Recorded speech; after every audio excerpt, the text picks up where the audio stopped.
Bon, Grenade 2, Barça 2. Le Barça qui, une fois de plus, encaisse 2 buts très tôt, mais ils n'ont pas pu revenir à 3-2. Grenade qui fait un très bon match. On va faire le débrief, mais bien sûr, n'oubliez pas de vous abonner, liker la vidéo. On va sortir la vidéo pendant la trêve parce que je sais que je vais vous manquer si je ne fais pas ça. Donc, on va passer directement au débrief. Bon, le Barça qui fait 2-2 sur la pelouse de Grenade. Ça a failli être le match parfait pour moi, mais malheureusement, ça ne se passe toujours pas comme prévu. Le Barça qui reste quand même invaincu cette saison, je tiens à le souligner. Le Barça qui fait un début de saison assez décent, beaucoup de frayeur, mais début de saison assez décent, peut-être même plaisant pour certains fans du Barça. Même comme le match d'aujourd'hui n'a pas très bien commencé, Grenade qui a marqué, je pense, le but le plus rapide de la saison, pour ne pas dire en Ligue, dans l'histoire de la Ligue. Le but le plus rapide de la saison, c'était à peu près 17 secondes. 17 secondes, le Barça qui faisait un peu de n'importe quoi, ils ont été surpris.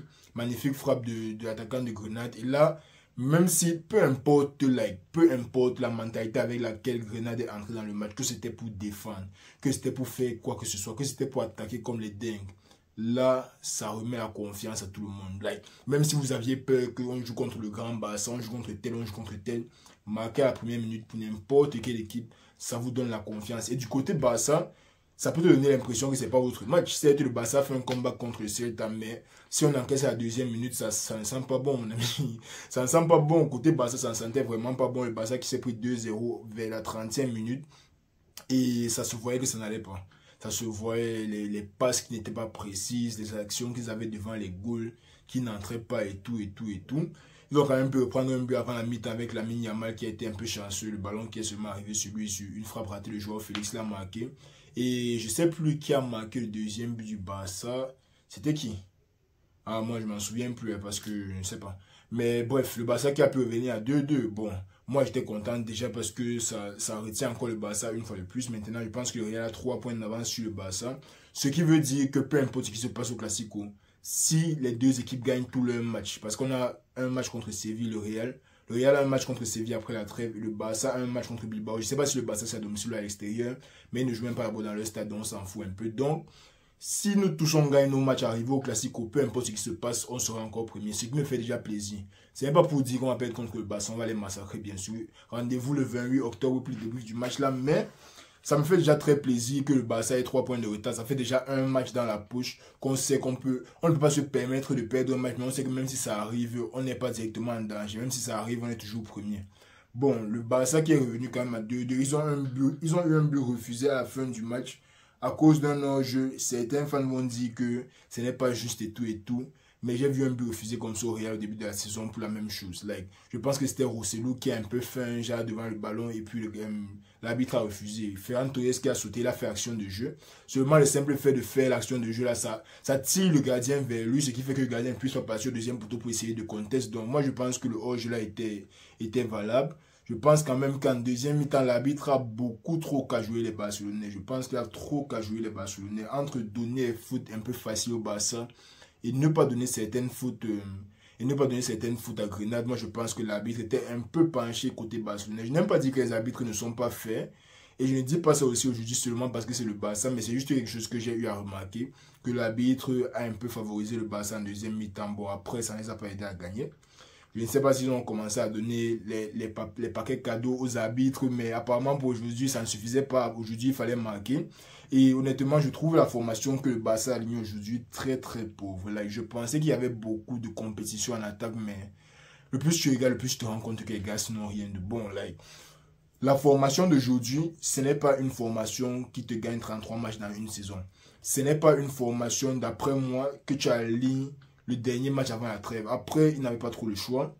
Mais le fait qu'il n'avait pas trop le choix et qu'il ait dû mettre la formation, s'il prouve seulement que offensivement au Barça, c'est très très pauvre. Parce que quand tu finis avec Joao Félix, Lewandowski et Rafinha déjà qui ne vaut pas grand chose. Les Ferran Torres, Lamine Yamal, ils ont manqué qui? Ce n'est que ça, ils ont seulement 5 attaquants. Donc moi qui pensais que le Real était mal parti côté attaquant, maintenant que je regarde côté Barça, ça me fait un peu plaisir. Parce que là que Lewandowski est blessé, il n'a aucun neuf. Donc aussi, c'est aussi grave pour le Real de ne pas avoir un boy qui porte le 9 que c'est grave pour le Barça de ne pas avoir un gars pour remplacer le 9 là. Like, dans ton planning de la saison, tu dois savoir que tu dois avoir quelques joueurs capables de gérer le poste de 9. Et honnêtement, Ferran Torres est encore plus désastreux que Rodrigo en tant que 9. Je suis désolé. Je suis désolé, mais mieux Rodrigo que Ferran Torres en tant que 9. Ferran Torres qui était toujours dans les décrochages. Je ne dis pas que c'est mauvais, mais quand tu es 9 et que c'est ton ailier qui doit tout le temps venir couvrir et tout. Mais on met une fois Joao Félix en buteur et on n'en parle plus. Like, Ferran Torres, ça servi alors quoi ce match-ci? Je ne sais pas si c'est lui qui a marqué le deuxième but ou quoi que ce soit, mais je sais que c'est lui qui a empêché le troisième but. Ça, c'est sûr. Donc, Ferran Torres, pour moi, qui ne fait pas le meilleur des matchs, qui n'était pas aligné à son poste préférentiel, il aime beaucoup toucher le ballon. Quand tu es un buteur, tu dois rester concentré, tu dois rester devant, tu dois attendre que les ballons viennent à toi. Et moi, je ne pense pas que Ferran Torres soit adapté pour ce style de jeu. Après, ils ont quand même bien géré en essayant de ramener Joao Félix de temps à autre quand Ferran Torres décrochait, mais pour une équipe comme le Barça, moi je pense qu'ils ont besoin d'un point fixe parce que quand tu finis de faire toutes les passes là, il te faut un gars à qui mettre le ballon dans la surface qui va essayer de frapper. Donc le match de Ferran Torres pour moi très moyen, mais je tenais à souligner la performance de Gundogan parce que Gundogan, je pense que c'était sur la dernière vidéo du Barça, en tout cas votre dernier nul. Je pense que c'était sur le dernier nul du Barça où j'ai dit que je trouvais Gundogan beaucoup trop avancé, dans un rôle beaucoup trop avancé. Vous ne pouvez pas le faire jouer au Barça comme il jouait à City. Ça, ce n'est pas faisable. C'est aucun joueur sur la terre s'il ne quitte d'un club à un autre, surtout un milieu de terrain, quitte d'un club comme City ou un club comme le Barça et joue exactement le même, je sais pas, la même philosophie de jeu là-bas. Donc, moi, je pense que Gundogan aujourd'hui, étant donné qu'il n'y avait pas Romeo, il n'y avait pas De Jong, il n'y avait pas, bon, Pedri un peu plus offensif, mais il n'y avait pas Romeo, il n'y avait pas De Jong. Gundogan qui avait un rôle beaucoup plus défensif et de là, du rôle de Busquets, là, ça se voyait vraiment que le gars était franchement à l'aise entre les portées de balles, les bons espaces qu'il trouvait. Pas que vous le mettez dans un spot où il peut seulement toucher un ballon et remettre, toucher un ballon et remettre. Moi, je pense pas que ce soit le poste le plus adapté pour Gundogan. Donc, moi, je pense que sur le match d'aujourd'hui, Gundogan qui fait un très très bon match, peut-être le meilleur joueur barcelonais sur le stade. Défensivement, Jules Koundé, il a sauvé en semaine, mais ça ne s'est pas très bien passé aujourd'hui. Petit crochet extérieur, petit crochet intérieur. Les gars, il ne savait même plus où le joueur était, il ne savait même plus où le ballon était. Magnifique extérieur pour le deuxième but de Grenade. Moi, je pense honnêtement que la formation du Barça est un peu fébrile. Parce que même du côté joueur au Cancelo, là, parfois c'est bon, parfois c'est pas bon. Et au Barça, on a besoin d'un joueur qui est excellent à tous les postes. Je ne sais pas si on se comprend, on a besoin d'un joueur que quand on le met là, on sait qu'il va sortir le match. On a besoin d'un joueur qui est comme Carval, que quand on le met au stade, on sait qu'il va tout le temps sortir le match, tout le temps se donner à 200%. Joao Cancelo, ça se voit qu'il est content d'être dans le stade, ça se voit qu'il a la technicité, les skills, tout ça pour jouer au Barça. Mais il ne faut pas qu'il se trouve dans les grands matchs. C'est ça le problème au Barça. C'est que quand les gars viennent dans les petits matchs, ils vous sortent un 5-0 contre Las Palmas ou bien un 5-0 contre qui là.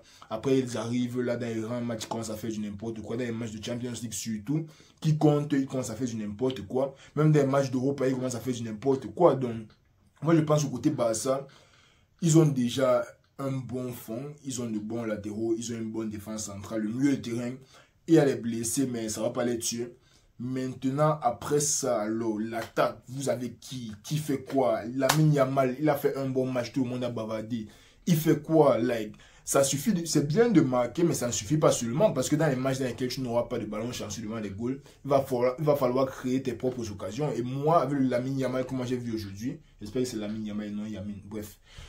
Avec le Lamine Yamal que moi j'ai vu aujourd'hui, ça ne ressemble pas au genre de joueur sur lequel tu peux compter au très haut niveau. Like, je comprends qu'il ait 16 ans, je comprends qu'il soit ceci, je comprends qu'il soit cela.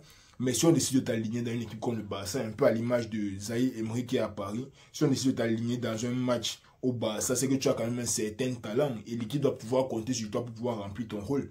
Donc après, si tu es ailier et tu vois que c'est Cancelo qui est tout le temps en train de vouloir faire ton job ou quoi que ce soit, pour moi, ce n'est pas très bon pour son image en tant que joueur. Après, il est quand même assez bon. Dans un petit match comme ça, il peut peut-être faire un meilleur job dans le stade. Je ne pense pas qu'il ait fait le meilleur match, mais je pense que c'est les petits matchs comme ça qu'il doit vraiment se donner à 200%. Parce que dans les grands matchs, ça ne va pas aller. Honnêtement, avec le Lamine Yamal qu'il y a eu aujourd'hui, dans les grands matchs, ça ne va pas aller. Rafinha non plus, qui n'est pas le meilleur ailier du monde, il n'est même pas dans le top 15 des ailiers du monde. Donc, au niveau Barça, il faut encore beaucoup de travail. Leur formation n'est pas mal, mais il faut beaucoup de travail entre les joueurs et tout et tout. Il faut du travail mental surtout. C'est bien quand même qu'ils puissent faire quelques combats comme ça là pour leur redonner un peu le moral, mais il faut aussi un peu baisser les buts que vous encaissez parce que ça fait combien de buts, like. Ça fait 10 buts en 8 matchs. C'est vrai qu'à première vue, c'est pas beaucoup, mais quand tu vois que tu arrives à 30 matchs, tu as encaissé 45 buts, et que dans les 45 buts, il y a au moins 5 buts qui t'ont pris peut-être 12 points, tu vois que ça devient un mauvais ratio. Donc moi, je pense que Barça fait un bon début de saison. Le match d'aujourd'hui n'était pas le plus exceptionnel, mais ils se sont bien remontés, se sont bien relevés des deux petits hooks à la Cédric Doumbé de Grenade. Donc, bon match pour le Barça. Bon match aussi pour moi parce qu'on a 3 points du Barça maintenant. Maintenant, on regarde vers le Classico réellement. Le match contre Bilbao, certes, ça sera un match important, mais honnêtement, on regarde vers le Classico parce que vu les absences du Barça, ça risque de ne pas très bien se passer au Classico. Et je vais vous débriefer le match avec toute la joie du monde. Maintenant, il y a la trêve internationale, donc dans les 2 prochaines semaines, on va seulement se reprendre vers le 21 comme ça. Mais sinon, jusque-là, prenez soin de vous les amis, bien sûr. N'oubliez pas de vous abonner et liker la vidéo. Et on se reprend très bientôt pour une nouvelle vidéo.